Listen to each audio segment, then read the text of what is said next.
నమస్తే, welcome to people TV news bulletin. ముందుగా headlines చూద్దాం. ప్రజలు నిరాశ్రయులవుతారని ప్రాజెక్టులు కట్టకుండా ఉంటారా? సీఎం రేవంత్ రెడ్డి.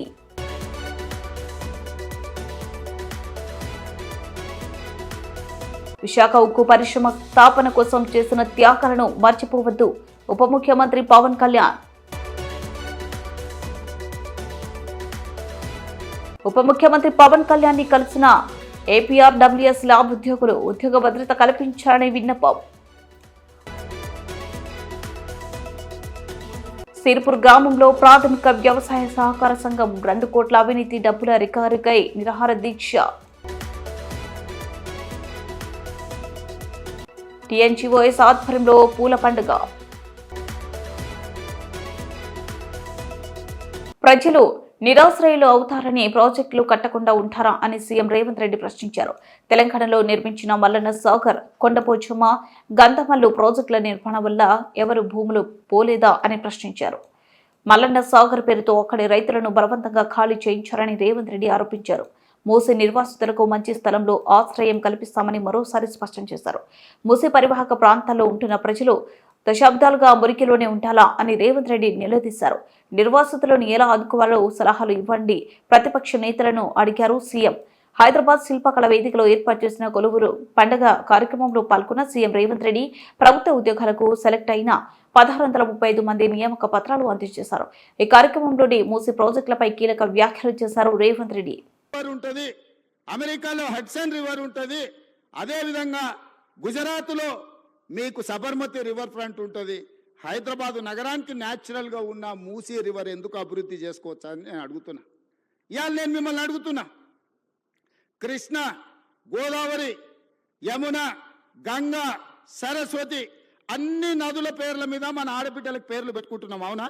మన ఇంట్లో ఆడబిడ్డ పుడితే కృష్ణానో, కావేరో, గోదావరో, సరస్వతో, గంగానో అని నదుల పేర్లు మన బిడ్డలకు పెట్టుకుంటున్నాం. ఏ తండ్రి అయినా ఆయన బిడ్డకు మూసి అనే పేరు పెట్టుకున్నాడా?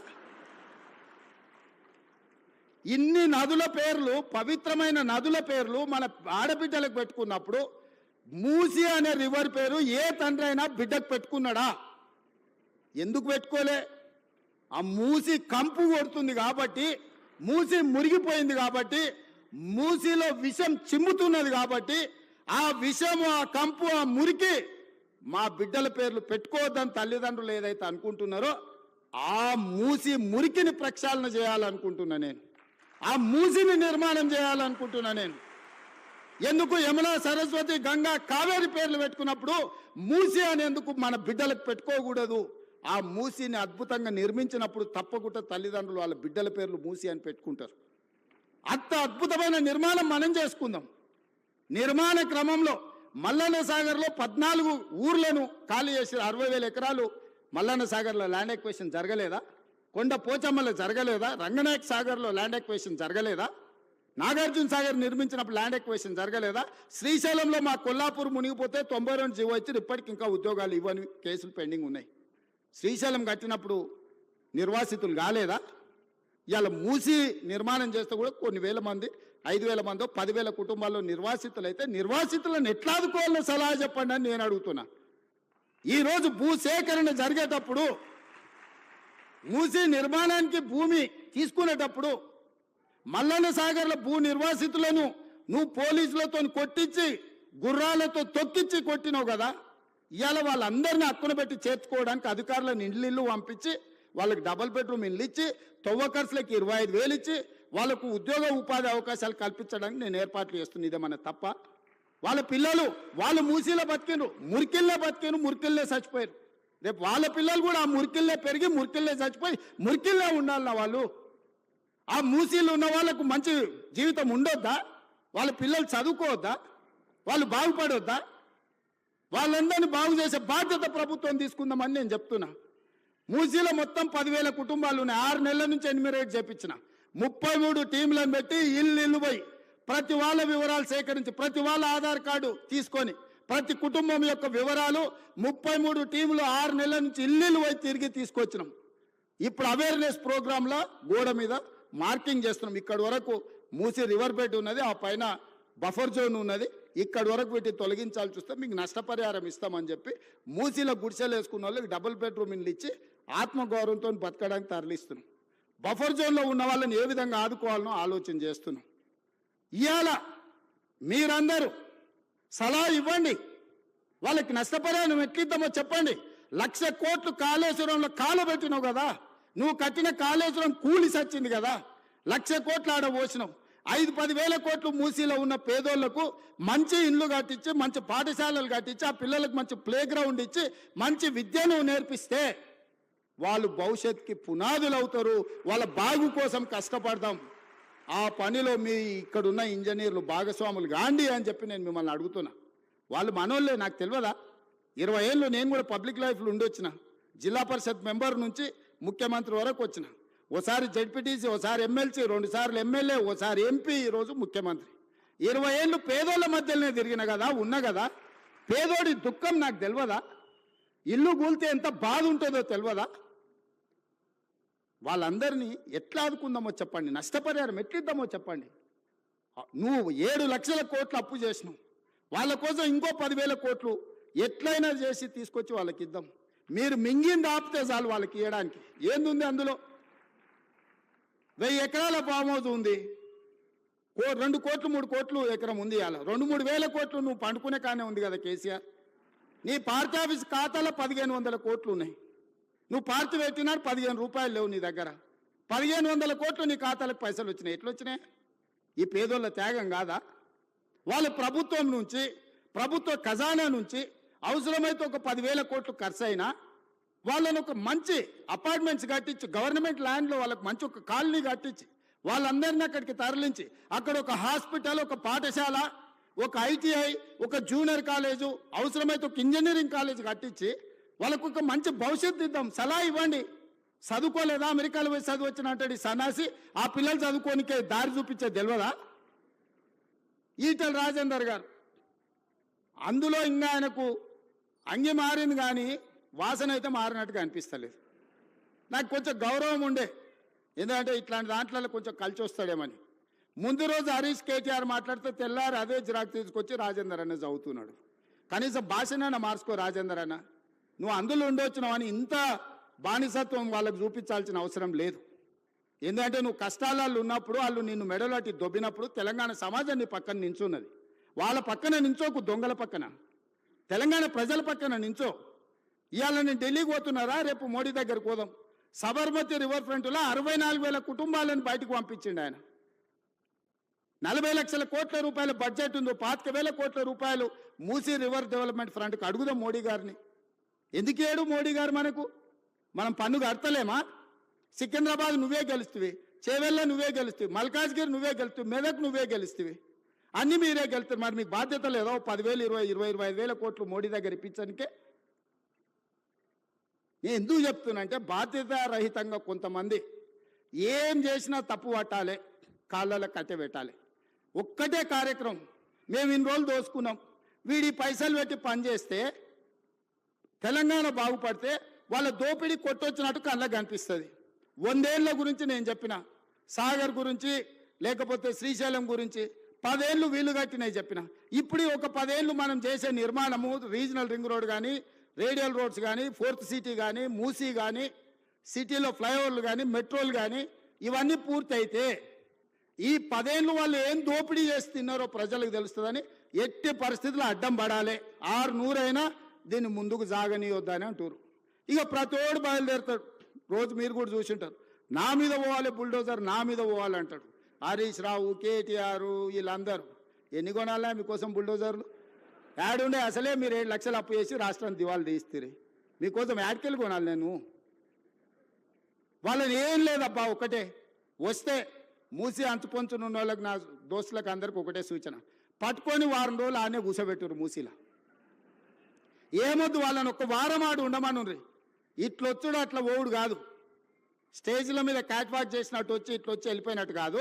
ఒక వారం రోజులు హరీష్ రావును, కేటీఆర్ను, రాజేందర్ను ఆ మూసి అంచున పేదోళ్ళు ఉన్న కాడ ఒక వారం వాళ్ళ నాడు ఉంచుర్రి.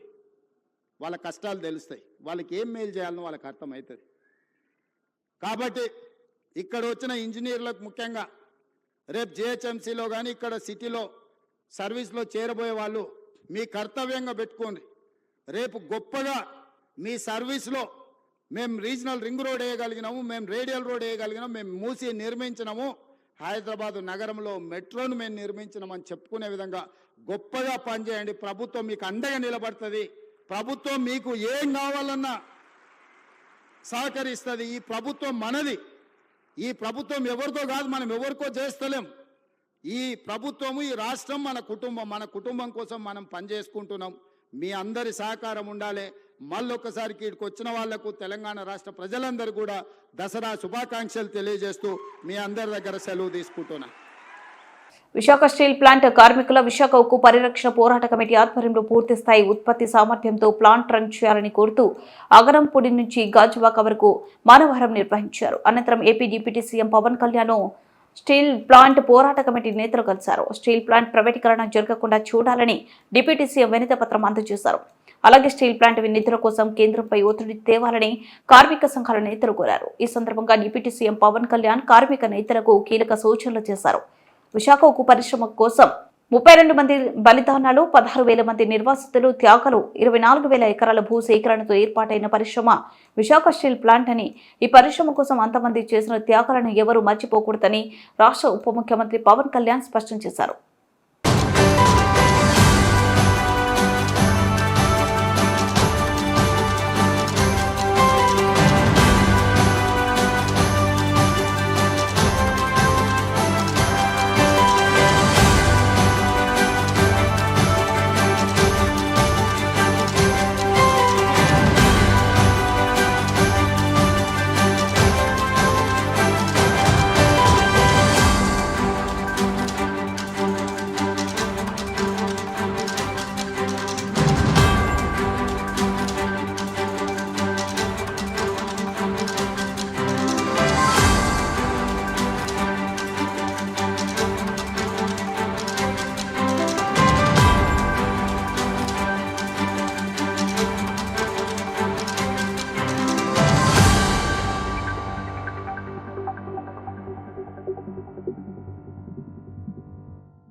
ఉప ముఖ్యమంత్రి పవన్ కళ్యాణ్ ని గ్రామీణ నీటి సరఫరా విభాగంలో పనిచేస్తున్న internal water quality monitoring laboratory contract employees union ప్రతినిధులు మంగళగిరి కేంద్ర కార్యాలయంలో కలిశారు. రాజకీయ ఒత్తిళ్లతో తమను ఉద్యోగాల నుంచి తొలగిస్తున్నారని, 3 నెలలుగా జీతాలు ఇవ్వలేదని వాపోయారు. తమకు ఉద్యోగ భద్రత కల్పించి తమ కుటుంబాలు రోడ్డున పడకుండా ఆదుకోవాలని విజ్ఞప్తి చేశారు. ఈ సందర్భంగా పవన్ కళ్యాణ్ మాట్లాడుతూ సమస్య పరిష్కరిస్తామని, పెండింగ్ లో జీతాలు క్లియర్ చేసేలా అధికారులకు ఆదేశాలు జారీ చేస్తారని హామీ ఇచ్చారు. డిపార్ట్మెంట్ లో స్టేట్ మొత్తం మీద 112 ల్యాబొరేటరీలు ఉన్నాయి సార్. దీంట్లో 526 మంది పనిచేస్తున్నారు. ఒక్కొక్కళ్ళు దాదాపు 20 సంవత్సరాల నుంచి వర్క్ చేస్తున్నారు. రీసెంట్ గా మన ఎలక్షన్ అయిపోయి మన గవర్నమెంట్ వచ్చిన తర్వాత ల్యాబ్ల నుంచి కొంతమంది తొలగిస్తున్నారు. అది కొంచెం వీళ్ళని తీసేసి వాళ్ళ తరపు మనుషులు పెట్టుకోమని చెప్పి చెప్తున్నారు. యాక్చువల్ గా మనకి గవర్నమెంట్ ఆఫ్ ఇండియా నుంచి లాగిన్స్ ఇచ్చారు సార్. మా పేర్ల మీద ఈఎంఐ జాబ్ కూడా ఉంది సార్. నాకు తీసేచ్చే ఇబ్బంది పెట్టి సార్, జాబ్ తీసేస్తే ఏ పని చేయలేము సార్. ఏజ్ 40 సంవత్సరాలు, నాయన 13 సంవత్సరాలు సార్. నాన్న చనిపోయి 13 సంవత్సరాలు సార్. ఎవరు లేరు సార్. నేను చేసుకుంటే తినాలా, లేకపోతే లేదు. ఇబ్బంది పెట్టా సార్. మీరు పని చేస్తారు మన ల్యాబొరేటరీలో హెల్పర్ గా పనిచేస్తుంది సార్. కమలాపురంలో ఈఎంఐ కూడా తీసేసారు. ఒకసారి నేను చెప్తాను, అది ఆర్డీవీలు వెళ్తే సో నేను ఫాలోఅప్ చేస్తాను. మీరు డీసీఓ మనోజ్ కుమార్ మా మీద సర్చార్జ్ జారీ చేసి అక్రమాలు, అవినీతికి పాల్పడ్డామని తప్పుడు ప్రచారం చేస్తున్నారని ప్రాథమిక వ్యవసాయ సహకార సంఘం అధ్యక్షుడు అంజురెడ్డి అన్నారు. జగిత్యాల జిల్లా మల్లాపూర్ మండలం సిరిపూర్ గ్రామంలోని ప్రాథమిక వ్యవసాయ సహకార సంఘం గతంలో పనిచేసిన సీఈఓ పరమేష్ 2 కోట్లకు పైగా పాల్పడ్డ అవినీతి డబ్బులు రికవరీకై 3 రోజుల నుండి నిరాహార దీక్ష చేయడం జరుగుతుంది. వారి యొక్క డిమాండ్ తగానికి అటాచ్ అయిన పాస్ సీఈఓ యొక్క అమ్మకపేట గ్రామ శివారులోని సర్వే నెంబర్ 46, 47 3 ఎకరాల 11 గుంటల భూమిని వేలంలో సొంతం చేసుకున్న ఏలేటి రాజారెడ్డికి రిజిస్ట్రేషన్ చేయించటకు సంఘానికి అటాచ్ అయిన పాత సీఈఓ యొక్క వెంపేట్ గ్రామ శివారులోని సర్వే నెంబర్ 141లోనే 1.20 గుంటల భూమిని అక్రమ రిజిస్ట్రేషన్ జడల రాజేశ్వర్ కమ్మర్పల్లిపై బదలాయించిన భూమి క్యాన్సిల్ చేసి తిరిగి సంఘానికి అయ్యేటట్లు అధికారులు చేసే వరకు ధర్నా చేశామన్నారు. సిరిపూర్ ప్రాథమిక వ్యవసాయ సహకార సంఘం ప్రెసిడెంట్. నా పేరు బద్దమంజరి. గతంలో పనిచేసిన సిఇఓగా పనిచేసినటువంటి కొత్తకొండ పరమేష్ ఈ సొసైటీలో 2,15,00,000 అవినీతికి పాల్పడితే డీసీఓ దగ్గరికి పోయి దానికి సంబంధించిన అతని ఆస్తులపైన కండిషనల్ అటాచ్మెంట్ మరియు సర్చార్జ్ ఆర్డర్లు తీసుకోవడం జరిగింది. అది 2021లో మనం తీసుకోవడం జరిగింది. అయితే ఆ ఆస్తులు వేంపేటకు సంబంధించిన ఫంక్షన్ హాల్ ముందట 2 కోట్ల విలువైన ఆస్తి. అది అక్రమంగా వేరే వాళ్ళు రిజిస్ట్రేషన్ చేసుకున్నారు. దాన్ని క్యాన్సిల్ చేయమని ఎంఆర్ఓ గారికి, డీసీఓ గారికి ఎన్నిసార్లు మొరబెట్టుకున్నా ఇంతవరకు క్యాన్సిల్ కాలేదు. దాన్ని తిరిగి సంఘంకు చేసేంత వరకు, అదేవిధంగా అమ్మక్కపేటలోని 3 ఎకరాల 11 గుంటలు వ్యవసాయ భూమి వేలం వేయడం జరిగింది. బ్యాంకు వాళ్ళు అన్ని డాక్యుమెంట్లు ఇచ్చారు, డీసీసీ బ్యాంకు వాళ్ళు. కానీ ఎంఆర్ఓ ఆఫీసులో ఇంతవరకు రిజిస్ట్రేషన్ కావడం లేదు. అది కొనుగోలు చేసిన వ్యక్తి 60 లక్షలు కూడా బ్యాంకులో డిపాజిట్ చేసిండు. ఇప్పుడు ఆ రైతు సంఘం మీదకి వచ్చి లొల్లి పెడుతుండు. డిపాజిటర్లు కూడా లొల్లి పెడుతున్నారు డిపాజిట్ కావాలని. మేము ఎన్నిసార్లు డీసీఓకు ఇదివరకు రామానుజాచార్యులు ఉండే, తర్వాత సత్యనారాయణ సార్ ఉన్నారు, ఇప్పుడు ఈ మనోజ్ సార్ కూడా మేము తెలియజేయడం జరిగింది. కానీ ఈరోజు దీక్ష మేము 20/9/2024 రోజున మా పాలకవర్గం 12 మంది సభ్యులము నేను తీర్మానం చేసుకొని తేదీ 5/10/2024 నుంచి 11/5/2024 వరకు ఈ నిరాహార దీక్ష చేపట్టడానికి మా మినిట్స్లో తీర్మానం చేసుకోవడం జరిగింది. అది తెలుసుకున్న డీసీఓ మా మీద కక్ష సాధింపు చర్యగా ఈరోజు మాకు నిన్న కొంతమందికి ఈరోజు నోటీసులు ఇవ్వడం జరిగింది. సర్చాదారు నోటీసులు ఇచ్చి మమ్మల్ని బెదిరించడం జరుగుతుంది. పాత సీఈఓ దగ్గర డబ్బులు తీసుకొని పాత సీఈఓనే మాకు మొన్ననే నోటీసులు వచ్చినాయని ఊళ్ళో ప్రచారం కూడా చేయడం జరిగింది. అందుకోసమే ఈ అధికారులు ఏదైతే ఉన్నారో వాళ్ళు ఈ రిజిస్ట్రేషన్లు చేసేంత వరకు, ప్లస్ ఆ స్వల్పకాలిక రుణములు, దీర్ఘకాలిక రుణములు, రైతులు తీసుకున్న రుణములు కూడా అంతకుముందున్న సీఈఓ రసీదులు రైతుల దగ్గర ఉన్నాయి, బ్యాంకులనేమో పైసలు జమ చేయలేదు. అట్టి వాటికి కూడా సర్చార్జ్ చేయమని చెప్పినాము, దాన్ని కూడా పట్టించుకోలేదు అధికారులు. ఇంకా 2,15,00,000 కాదు, ఇంకొక ₹1,00,00,000 దాకా ఉన్నది. అవన్నీ మీరు ఎంక్వైరీ చేసి పూర్తిగా చేయమని చెప్తే ఈ రకంగా మా మీద కక్ష సాధింపు చర్యలు, పాలకవర్గాన్ని బెదిరించే చర్యలు చేపట్టినారు. ఇట్టి విషయం రాష్ట్ర సహకార సంఘ కార్యదర్శికి కూడా మేము విన్నవించుకోవాల్సుకున్నాం. కొద్దిగా దయచేసి ఇలాంటి అధికారులు, ఇంతకుముందు సత్యనారాయణ డిఆర్ అనే 51 ఎంక్వైరీ చేసిన అధికారి కూడా అవినీతి అధికారి అని. టీఎన్జీఓఎస్ జిల్లా కమిటీ ఆధ్వర్యంలో అట్ల బతుకమ్మ వేడుక అత్యంత ఘనంగా వైభవంగా జరిగింది. జిల్లా కలెక్టర్ ముజబిల్ ఖాన్ ఆదేశాల మేరకు టీఎన్జీఓఎస్ భవన్లో ఆదివారం సాయంత్రం జిల్లా కమిటీ అత్యంత వైభవంగా నిర్వహించింది. ఈ సందర్భంగా టీజీఓ రాష్ట్ర అధ్యక్షులు ఏలూరు శ్రీనివాసరావు ముఖ్య అతిథిగా పాల్గొన్నారు. బతుకమ్మ పండుగ ప్రతి ఇంటి పండుగ అని ఏలూరు పేర్కొన్నారు. టీఎన్జీఓఎస్ ఆధ్వర్యంలో భవన్లో ఏర్పాటు చేసిన బతుకమ్మ వేడుకలో ముఖ్య అతిథిగా పాల్గొని ప్రత్యేక పూజలు నిర్వహించారు. అనంతరం మాట్లాడుతూ బతుకమ్మ విశిష్టతను వివరించారు. ప్రతి ఉద్యోగి భక్తితో ఆనందంతో పాల్గొని పండుగ బతుకమ్మ అన్నారు. ఈ కార్యక్రమంలో వివిధ ప్రభుత్వ శాఖలు పనిచేస్తున్న మహిళలు పెద్ద ఎత్తున ఉత్సాహంగా భక్తి శ్రద్ధలతో పాల్గొని గీతాలు ఆలపిస్తూ బతుకమ్మ ఆడారు. మొదట ఖమ్మం నగర మేయర్ పురుకొల్లు నీరుచో ప్రారంభ సూచకంగా గౌరవమ్మకు కుంకుమ పువ్వులు సమర్పించి బతుకమ్మ వేడుకను ప్రారంభించారు.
బులెటిన్ ముగించే ముందు హెడ్లైన్స్ మరోసారి. ప్రజలు నిరాశ్రయులవుతారని ప్రాజెక్టులు కట్టకుండా ఉంటారా? సీఎం రేవంత్ రెడ్డి.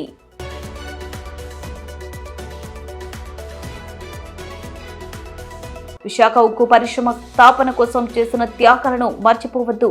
ఉప ముఖ్యమంత్రి పవన్ కళ్యాణ్.